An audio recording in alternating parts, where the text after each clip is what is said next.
Rob G, you want to jump in on this, man? Joel Embiid, we talked about it a little bit yesterday, what the Sixers were going to do, and all of a sudden now some new news, new reports that it could be worse. Yeah, we already found out over the weekend that Embiid and the Sixers are going to be consulting with doctors to see how they're going to handle this knee issue that he's had going basically all season, because it happened before even the Olympics, came back, and then he missed like 80% of the games since he's been back. Well, now, according to the Philadelphia Inquirer, we know what they're considering, and it goes from bad to worse. Option 1, a total meniscus replacement, which will obviously end this season, miss a big chunk of next season. Number 2, low-dose radiation therapy, which they're not certain would even fix the problem. It would just kind of prolong it, and hopefully he can continue to play on a bad knee. And number 3, which they're terming a radical procedure. It's called an osteotomy, I think. That's how you pronounce it. Are we rolling with it? Where doctors break a bone in hopes to realign the joint and alleviate pressure on that knee. It's all bad for Joel Embiid. It's all bad for the Sixers, guys. So here's the thing. We trusted the process, and the process led you to getting Ben Simmons, and you had Embiid, and you thought this was going to go somewhere, and it didn't. Embiid has been spectacular, one of the absolute best players when he's healthy. There's no debate about that, and I don't think any of us question that. And I don't even think any of us question his desire. I think he absolutely wants to be there. He absolutely wants to play. But at this point, his body has failed him. And I told Rob G this earlier. We all assume because you're 7'1", skilled, that God designed you to play basketball for 15, 20 years. And maybe that's not the case. Everybody's not built the same. Some people can't go LeBron's length. Larry Bird, all-time great, only could play X amount of seasons. His back was given out. He was too hurt. He couldn't do it. Steve Nash could have had a few more years. His back. My point is these type of things happen. And if you're the 76ers, you trusted the process. You had a shot or two in the postseason. They fell short. To Embiid, some of it was his fault. He didn't perform in the postseason like you would have hoped. And now it's time for you to move on. And Joel Embiid either has to, you find a trading partner. If you can't, he has to be your third option on the team, because it's not the skill set. I don't know what you mean by that. What I mean is so he's healthy enough to play, but he's the third option. When has he been healthy enough to play? No, but I'm asking you, so if he's on the team, he has to be healthy to play, correct? Right, meaning you're our guy whenever you're here. You're our third option. You're part of the team. We got you. But Maxey is our number one guy, and whoever the number two is. It doesn't. When you say he's the third option, if he's on the team, right, and can play, he's healthy. No?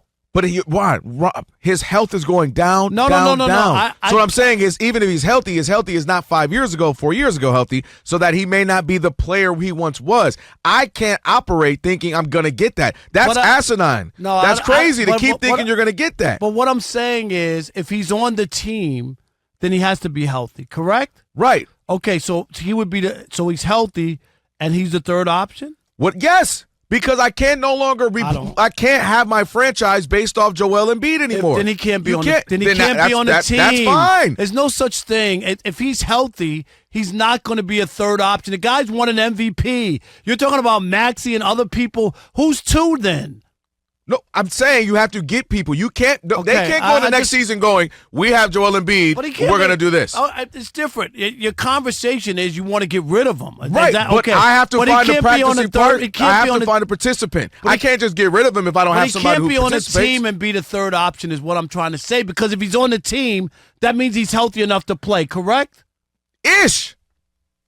Rob, he's literally never played a full season. No. So what I'm saying is his healthy means he might give me 40, 50 games. That's a healthy Joel Embiid. So when he's healthy, he's the third option? I can't. No, yes. I'm asking you. Yes. Okay. Are you not understanding the words that are coming out of my mouth? No, I don't understand it. I'll tell you why, Rob. It makes because no sense the first option is night in, night out, I have you. My scheme is designed for you. Okay. My offense is based around. So he's healthy. Even for 50 games, but he's going to be the third option, though he's healthy and can play. What I'm saying is I'm creating a system around Maxey. Let's say they go get out another good second player, that player. I can't create my offense around Joel Embiid. He's not a franchise player anymore because franchise players play for the franchise. And it's not his fault. I'm not knocking it. It's his health. So I can't go into it anymore. And then you're talking about getting rid of him. I would love There's to. no way and he's I've going to said be a that. third option. It just doesn't make sense. If he's healthy. You're looking at it as I'm designated. Like, Joel, what I'm saying is I'm creating a system around Maxey, which makes him my what? Franchise number one option. I'm creating a system that has him, then my second guy, a la Jordan and Scottie Pippen or something. This is what we run. Oh, Joel's good tonight? Great. Come on up in the system. So why isn't Joel fourth option? What makes him third? If he's a fourth option, then that means my third option is incredible. You. What I'm saying is I'm just simply saying I can't go on based around him anymore. I can't go into the season getting things like, ooh. I don't think you have that choice. And what you do is, I think, if you gotta get this guy healthy and think he that literally isn't though, Rob. But I get that. But I'm just saying, if he's on the team, he's not going to be a second or third option. I don't believe that. I don't care. If he's healthy and on the team, he's not a second option. Now, if you decide to opt for somebody else to be the top.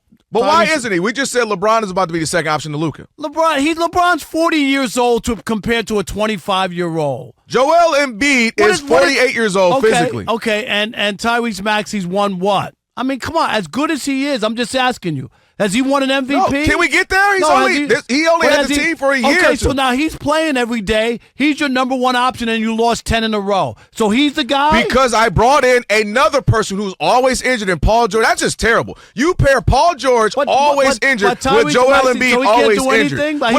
He's your number one option. You still lose 10 in a row? They need the revamp of the team, Rob, is all I'm saying. I'm not saying Maxey is top 3-4 player. What I'm saying is whoever that is, currently Tyrese Maxey, you have to go on based off of that. I can't go on. It's like the Clippers. They couldn't go on based off Kawhi. He's never injured. He's never there. So now it's James Harden, and they've played well. I've talked about it. They've overperformed a little bit. If Kawhi Leonard is healthy, who's the number one option on that team? How healthy is he? No, that's not what I asked you. I asked you that's a real question. Is he rehabbing himself healthy? If he's healthy and you're playing, it should be Kawhi Leonard. No, it's not. It is Kawhi. Come on, don't tell me it should be. If he's healthy, he's the number one option on that team. Do not kid yourself. What I'm saying, that's Rob, my point. But this is where we're differing. You keep saying healthy. What I'm saying is all I've seen from them is healthy-ish, healthy light, healthy. I'm on my way, almost healthy again. You get what I'm saying? Yeah, sure. If you're telling me he's 95% of himself, great. But these dudes are literally working themselves into shape in our eyes, Rob. Kawhi comes back for 2 weeks, goes away for 2 weeks, pops back up, don't see him again until next year. My point is he's still, when healthy, if he's on the team, he's going to be the number one option. Then you're and what doomed. I'm trying to tell you, okay, I just don't know. I mean, they don't have him now. And Maxey's your guy. He's the number one guy, and they've lost 10 in a row. So I don't understand. So that's the guy you're building around. And Paul George is playing. He's a capable player. They gave him $200 million. So what are you saying? That's terrible on the GM. So Maxey and Paul George are no good. Is that what it is? Absolutely not. You can't pair. Why would you? That was literally one of the dumbest signings ever. And I feel like all shows should start with that. Borderline daily. Joel Embiid, who's never plays healthy long season and always injured, is not his fault. He's injured. Let's go get another guy who has become one of the more injured guys in Paul George. Let's pair them together and see how that goes if it's like peanut butter and jelly. What were they thinking?